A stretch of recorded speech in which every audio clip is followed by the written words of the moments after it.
So this is our Thai bag. It's a very versatile bag, great for any type of kick you want to do or any type of punch combination.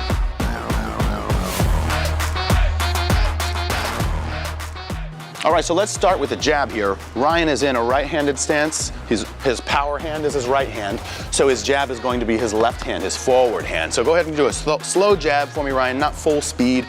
As he throws the jab, you can see that he turns his fist slightly down, so that thumb is facing just slightly down. Arm is almost fully extended. He's got a slight bend in the elbow when he connects with the bag.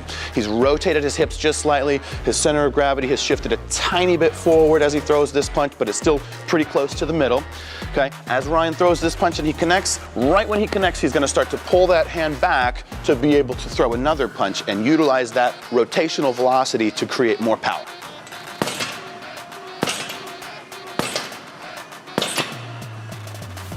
Okay, let's talk about the cross. So Ryan is in a right-handed stance again. His cross is going to be his power hand. In this case, it's his right hand. Okay, you notice his hands are in guard here. As Ryan starts to throw this punch, he's gonna rotate his hips. The power is created in the hips. Okay, his rear foot is pivoting just slightly. He's keeping his center of gravity right in the middle here. He doesn't want to go too far forward, too far back. Wants to keep it centered so he can use that rotational velocity when he comes back to be able to throw another punch if he needs to. Okay, but notice again, even with this right hand, when Ryan throws his hand forward, he's got a slight bend in the elbow when he connects with the bag. It's not fully extended. It's like the sweet spot on a bat. You want to have that connection timed just perfectly and extended perfectly, impacting the bag, allowing you to be able to, like I said, create that velocity for another punch as you bring the hand back. So go ahead, Ryan, show him a few jabs. I mean, a few crosses. There we go. Big, powerful punch. This is your power punch.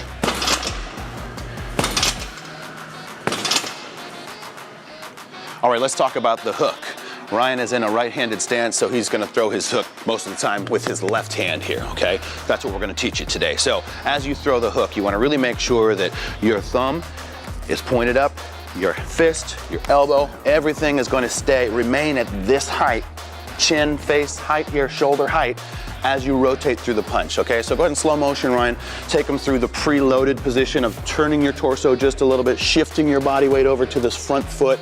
As you come out of it, you're rotating your hips, you're pivoting your feet, you're creating the power in your hips and your core. And when you connect with this hand, you can see a bigger bend in the elbow here than the jab or the cross. You've got a big bend in the elbow as you hook your arm around, okay? And you're connecting with all of your knuckles when you impact the bag, okay? Also, when you're turning your torso, you wanna make sure that when you impact, your shoulder isn't way forward past this bag. You want to keep it back a little bit and have the impact of the hook happen right in front of your body, in front of your center of gravity. Okay, let's show them the full rotation, full power, Ryan. Go ahead and give him a few hooks.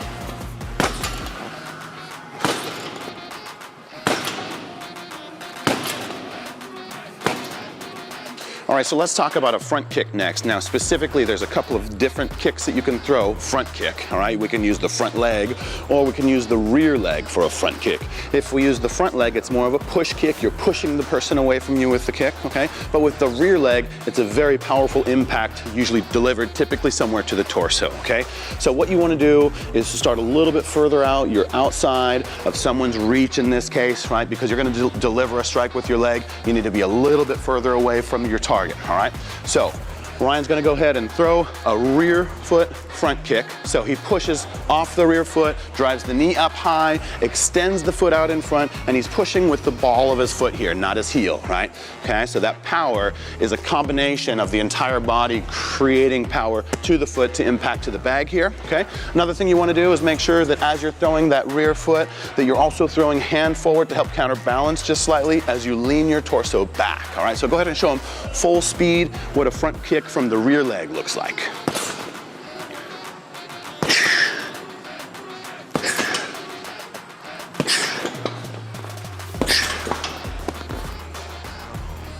Okay, let's talk about the front kick, but this time we're gonna talk about the front kick utilizing the front leg instead of the rear leg, okay? So this kick is also called a push kick, and you really utilize this kick in order to push somebody away from you and create distance between you and an opponent, okay, or someone else who you happen to be sparring with, right? So in this case, Ryan's gonna go ahead and elevate his knee up and lean his torso slightly back and extend his left arm forward as he extends his left foot forward to help counterbalance, all right? Now he's going slow motion position right now, typically he would be elevated onto his toe of his down foot, right? Kind of hard to do when you're stable like that. So why don't you show him what a full speed front kick with the front foot looks like, Ryan?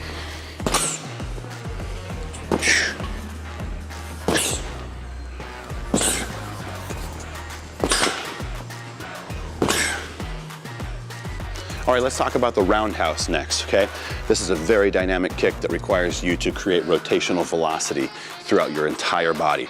Now, the first thing you want to do is make sure that your forward foot here, not the foot that you're kicking with, because Ryan's going to be kicking with his right foot in this case because his left foot is forward. Ryan's going to step his left foot off to the angle. So he's not stepping at the bag, he's going to step off to the side at about a 45-degree angle. You can see that when he steps, he keeps his heel high.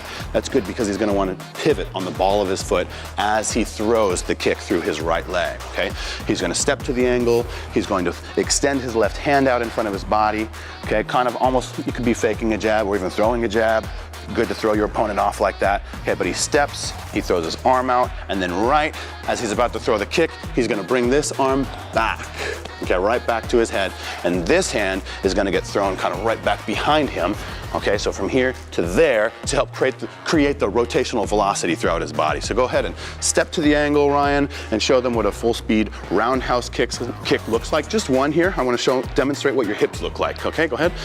So you can see that when he kicks, his hips are completely facing the direction that he's kicking. He's not allowing his hips to stay low. He elevates and gets his hips all the way around. So go ahead and show them a few full speed roundhouse kicks, Ryan.